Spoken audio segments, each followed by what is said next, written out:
Dahil tinulak niya ako. Kung hindi sana niya ako kinalaban sa pagiging emperador, hindi ako magiging ganito. Siya ang may gawa nitong lahat. Yan ba ang pinantatakip mo sa kasamaan at kataksilan mo? Ilang bangkay ng walang malay ang tinapakan mo para maabot ang pangarap mo? Ang nahirang na prinsipe. Ang daan-daang tauhan ng ministro ng angkan ng imperyo, anong kasalanan nila sa'yo? Maging ang ama mong emperador. Nagawa mo siyang patayin. Tao ka pa ba? Hindi ko siya pinatay! Kumilos si Zongay na mag-isa. Hindi ba't bayarang tauhan mo si Zongay? Hindi ba't ikaw ang nakilabag sa mga ginawa niya? Hindi mo ba ako pinilit sabihin na ikaw ang tagapagmana? Kay raming tao na ang nagdurusa. Kung lahat ng tao pumapatay ng mga walang sala, sunod sa layaw nila, ano na lang kaya ang mangyayari sa mundong ito? Tigilan mo ng pagdadahilan sa kawalan mo ng puso. Kung totoo ngang wala akong puso gaya ng sabi mo, di sana pinapatayin na kita ngayon.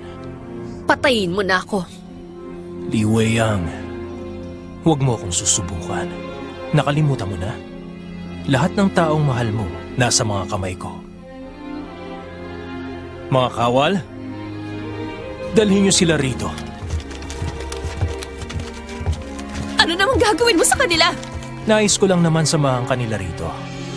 Ay, mukhang hindi mo pa rin talaga ako kilala. Huwag kang mag-alala. May habang buhay tayo.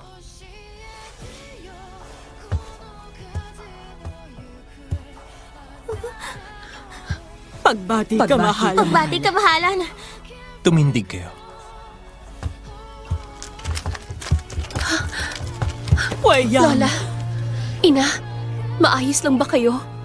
May ginawa ba siyang masama sa inyo? Maayos lang kami, anak.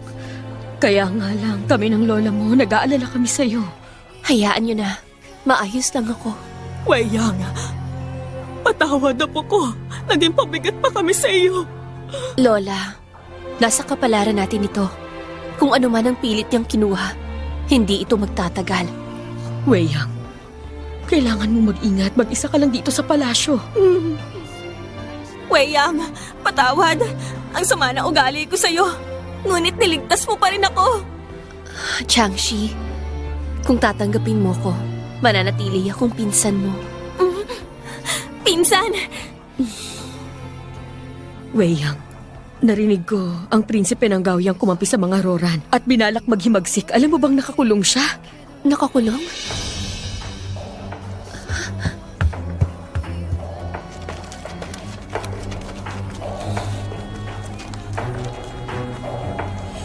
Bakit pinaratangan mo si Toba Jun? Ang prinsesa ng Gaoyang ang nagdala ng katibayan ng paghihimagsik niya sa hukuman. Dahil may katibayan, wala na akong ibang magawa pa. Nakipagsabuatan ka kay Li Changla. Hindi ko hahayaang matakasan mo to. Ipaalam ko sa lahat ang ginawa niyong dalawa. Ano naman? May maniniwala ba sa'yo? Weiyang, napakamangmang mo talaga. Kanina, nang inilahad mo ang utos ng ama ko, si Gao Yun mismo ang nangahas. Napagdudahan ako sa hukuman. Sa palagay mo ba, wala nang iba pang ministro ang nagdududa sa sinabi mo? Ikaw ang pinaghatid ko ng utos. Upang madaling matanggap ng mga tao, hindi sila mapaparatangan na nagtaksil sa dating emperador. Oo, ano? Kung ayaw mong maniwala, sabihin mo ngayon na nagsinungaling ka sa kanila. Tingnan natin kung may maniwala. Kung sakaling meron man, di papatayin ko siya.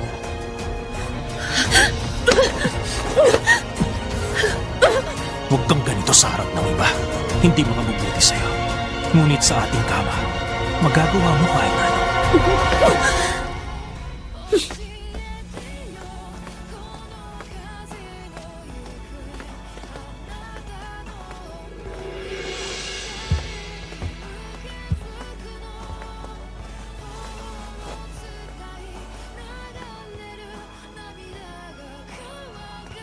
Pagbati ka, mahalan. Sa tingin ko, ginalit na naman kayo ng kapatid ko. Ano naman ngayon sa'yo? May hihilingin sana ako sa inyo. Ano naman yon? Lola, Weyang! Bumalik ka na! Patas na, Emperador! Umalis kayo sa palasyo! Ngayon na! Bakit? Bakit? Ina. Ingatan niyo po ang sarili niyo. Ikaw din. Alis na!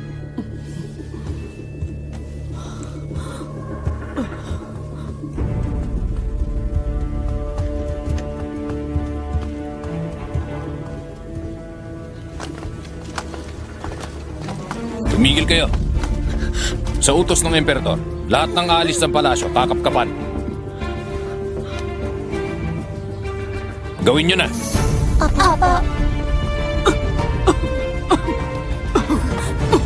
Sandali!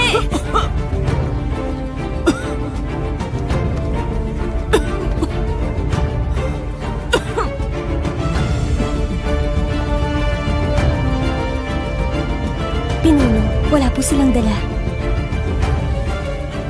Alis na.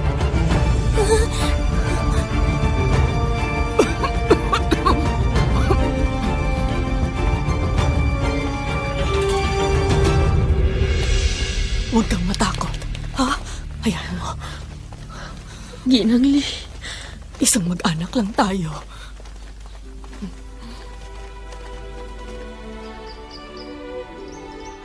Kailan ka ba magigising?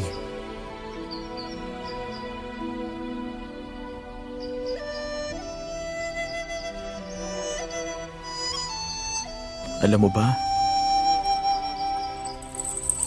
Habang nangangaso tayo, tapos nalaman kong babae ka, natuwa ako. Nagpanggap lang ako. Kunwari, hindi rin kita nais. Hindi ko kasi alam kung anong gagawin ko sa nararamdaman ko para sa'yo bago ko nalamang babae ka. Ilang ulit kong tinanong sa aking sarili, kaya ba kitang mahalin? Sa araw na yun, isa lang ang nais kong sabihin.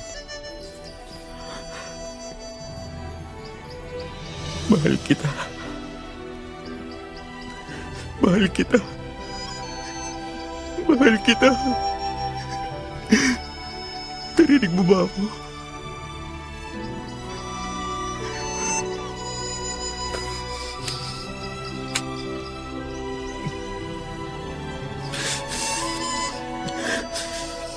Kaya naman, kailangan mo nang magising, Di.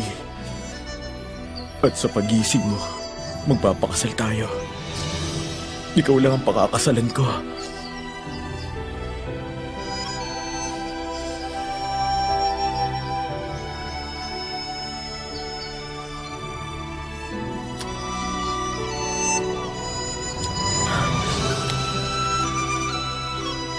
Hahalikan kita araw-araw habang buhay. Pang-anim na ngayon.